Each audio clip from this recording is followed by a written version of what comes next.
Well, a story that is sweeping the new media, the social media, getting a lot of play, and understandably so, is actually about the counterpart to a topic that I spoke about in my last video, that I've spoken about a fair amount on this channel.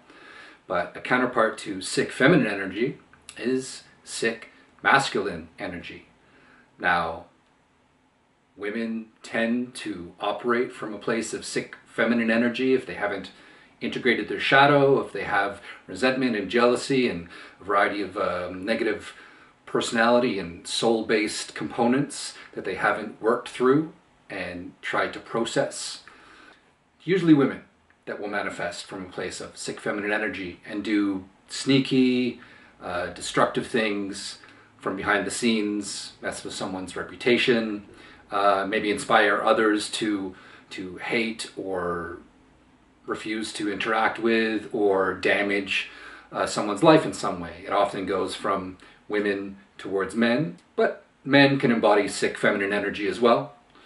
With women, sick feminine energy is much more potent. They can play the victim card in a way that men cannot. And so the damage will last longer. There are kinds of accusations that for the most part men can't make with the same sort of weight and impact against anybody that women can make. But men can embody sick feminine energy as well, and as men are becoming less masculine and straightforward and trying to avoid conflict more, there's more manifestations of sick feminine energy within men. But most often it's women that will attack from dark and destructive places. Now, luckily, we're starting to see some repercussions for that. Even if they don't want to take responsibility, the world, hopefully, more and more will force them to take responsibility in legal ways. Hopefully, soon we will see more legal repercussions for false accusation and more social repercussions for reputation destruction and these kinds of things. I've typically not been a fan of shame as a tool to affect people or enact change or for anybody to wield, but I think more and more in the social media era, there are some cases, there are some people that are using shame in a very responsible and constructive way. This gym rat called Joey Swole has for a few years now been using shame in a very masculine, responsible, and effective manner. And it's actually changed gym culture for the better.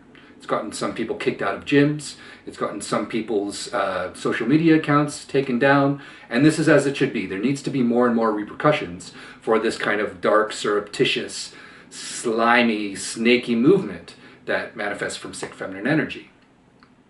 But sick masculine energy is really the topic of this video today.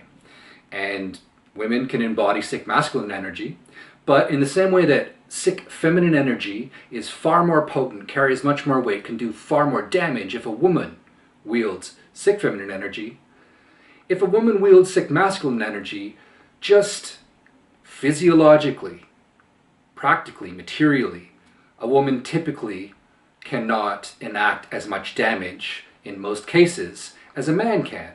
And when sick masculine energy manifests in a person and is wielded and enacted on another or others, it's usually physical. It's kind of the typical bully that will push someone around physically or yell at them and threaten them with some sort of violence. And in some cases actually enact that violence and hurt people. Sometimes repeatedly, scare people. Especially these days where information can be spread, lies can be perpetuated behind the scenes in a way that the target is not able to defend themselves. That is one of the major components that makes sick feminine energy so dangerous and gross. And typically, when sick masculine energy is directed towards someone else, that target can put their hands up. They can defend themselves. But in this particular case, this man very quickly, after initial confrontation, got knocked unconscious and could not defend himself from repeated physical attacks with what appears to be, at this point, pretty dire and possibly long-lasting consequences to this man and his body and his life. So there's a very well-known, interesting, complicated character, hothead, you might say, who made his name in the mixed martial arts world, in the Ultimate Fighting Championship, named Rampage Jackson. He was known for his temper and his ferocity in the ring, and he's had some kids. Rampage Jackson is a number of years past his mixed martial arts career. He's now sort of a personality and probably a coach, and he's in the media sphere as a kind of I think he was a champion as a mixed martial arts icon. And as much as he's rough around the edges and he was known for his temper, he's a pretty likable character. I think he's generally loved, really, by the mixed martial arts community, and to a certain degree maybe the competitive sporting community.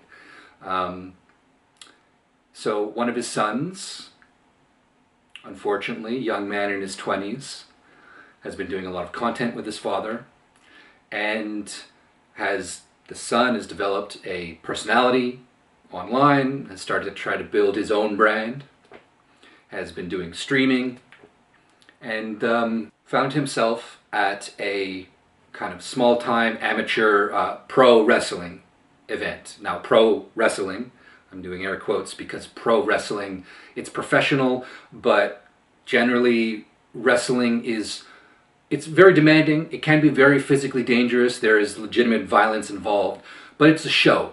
It's a dance. There is, again, real risk. There is real athleticism involved, but it's not a real fight, usually. If it does get to that point, there is a clear line that's been crossed, and that's not what pro wrestling is about.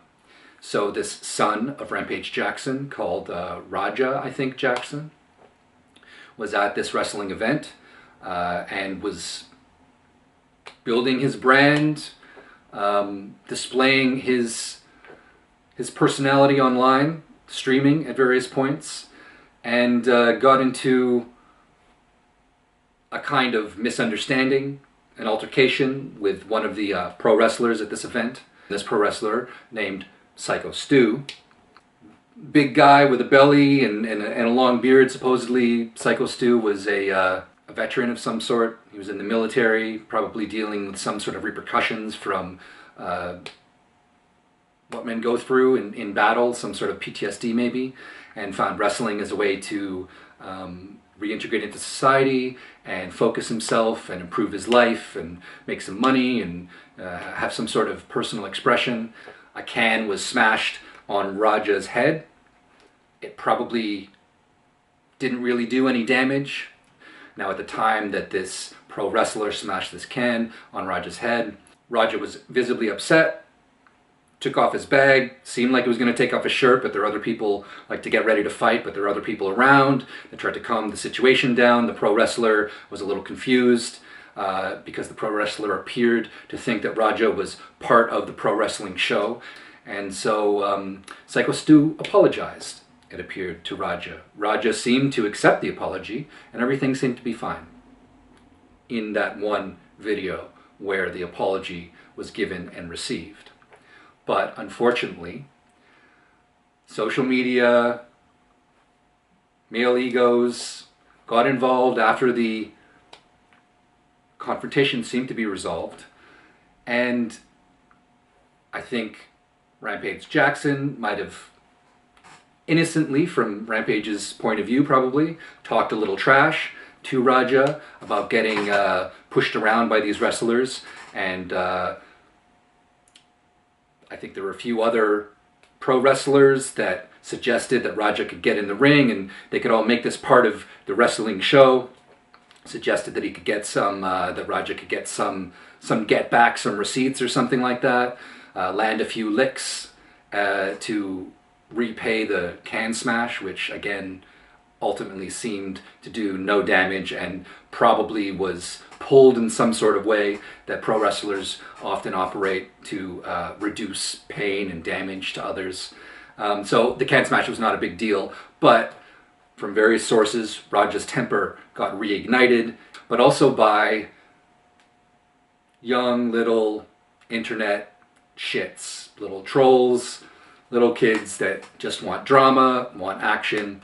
And so later on, as the show unfolded inside the building, outside the ring, Raja was there streaming and getting hyped up by probably little kids in his stream that were calling him a coward and a pussy.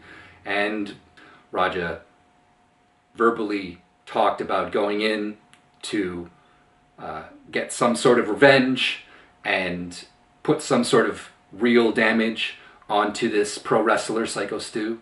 At an unexpected point, it appeared, Raja jumped into the ring and Psycho Stu got scooped up and slammed onto the mat in the ring. And Psycho Stu appeared to be surprised by the sudden appearance of Raja in the ring, but as sometimes improvisation happens in pro wrestling, Psycho Stu just went along with it until his head hit the mat and he got knocked unconscious. Now what followed is pretty gruesome and connects to the thing that one of the things that makes, say, sick feminine energy so disgusting and dangerous is the inability for the target to defend themselves. This is kind of a male principle of honor and fairness, and I've talked about fairness in the past, where you might actually go up and yell at someone, you might tell them horrible things, you might even try to hit them or get into some fight with them, but at least they can put their hands up, they can run away, they can defend themselves in some sort of way. Now, Psycho Stu, his head hit the mat, he got knocked out, and Raja proceeded to punch Psycho Stu with reasonably, maybe not 100%, but reasonably full force strikes to the head multiple times, probably well over 20, maybe even into the mid-20s. I've heard a few different estimations of how many times Psycho Stu got hit, but it doesn't matter. They were serious punches on a downed, unconscious opponent that could not defend himself. And this crosses really important core lines of masculine honor. And it was gruesome. It's the kind of thing that in many cases, for a smaller man or a man that was less durable, easily could have killed him after just a few strikes. So the world has erupted, and it's been the hottest topic in social media for a number of days now.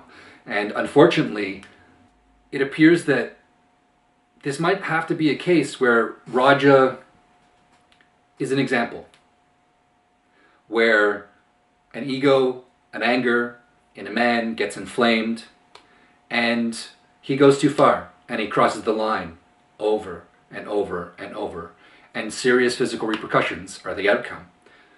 Psycho Stu, the pro wrestler, is still in the hospital. Supposedly he's missing many teeth. He's swollen, probably broken bones in the face, and there might be long-term neurological repercussions with his talking, his walking, his ability to pro wrestle or maybe work to any capacity in the future.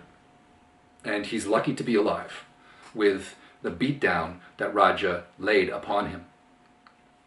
And this isn't just a case of men getting into a confrontation and things going too far and lines being crossed. This is a case of social media, of the ego of young people that have a persona online that they're trying to protect, getting inflamed, getting pushed by their audience to do terrible things. It can push men into a kind of mania, and there are very serious physical repercussions that are the outcome in these cases. And we've seen this to various degrees, young men going way too far, whether it's pranks or other kinds of things. People in other countries have gone to jail for many years, unexpectedly, for these kinds of things. And Raja might end up in jail, and it might be the right thing to do. And I hate to say that, but there does need to be some sort of example set of men going to this degree. You can yell, you can be confrontational, but can you control your body? And that is one of the cardinal lines for men. Raja lost control. Psycho Stu paid that price. Psycho Stu might pay this price for many years to come. And for any man, there should be repercussions for this type of assault on a target that can't defend himself. But for someone who is trained in mixed martial arts, it's another degree. Anybody that trains in martial arts has a higher degree of responsibility to use those tools that they've developed. Violence can be fun. Violence can be a career. Violence can be something that men engage with each other to improve themselves, to push themselves. It can be wonderful. It can be a way to bond. But when violence is used like this, it's shocking. And there may need to be very serious repercussions. We will see. I'm sure Rampage Jackson, Raj's father, will do everything he can to defend his son and avoid his son's life being ended, possibly for a decade or two. But men should think before they strike. Not just because someone else might pay the price, but because they themselves might pay the price. There's been a variety of reactions in the martial arts and mixed martial arts community. For the most part, I think it's been other fighters basically saying this totally crossed the line, this is absolutely disgusting, and Raja should go to jail. There has been a few exceptions, unfortunately. Some influencers in the martial arts world with pretty poor takes, trying to explain away what easily could have been a murder, and a relatively premeditated murder. As I think I mentioned, Raja had talked on his stream before jumping in the ring about laying this beat down on this guy. It wasn't a show. It was very serious. And just as there needs to be repercussions for people displaying and enacting sick feminine energy on others, there does need to be repercussions for people displaying and enacting sick masculine energy on others. So we'll see how it turns out, and whatever the outcome, I hope that this young man, Raja, is able to do some deep introspection, get some sort of work done on himself, psychological, spiritual, therapeutic, to deal with that part of his soul and his heart that allowed him to go that far and do such a disgusting and really cowardly act upon another person that could not defend themselves. And I guess most of all, prayers of health and recovery to Psycho Stu, and strength and love to his family. Think before you strike. Whether you're a woman enacting sick feminine energy, doing disgusting behind-the-scene attacks, think before you strike. Or you're a man doing disgusting, dangerous things to people that can't defend themselves. Think before you strike. More and more, we're going to see repercussions for these kinds of situations. So check yourself, check your heart, examine your soul, and do the work on your shadow. And I'll talk to you guys later.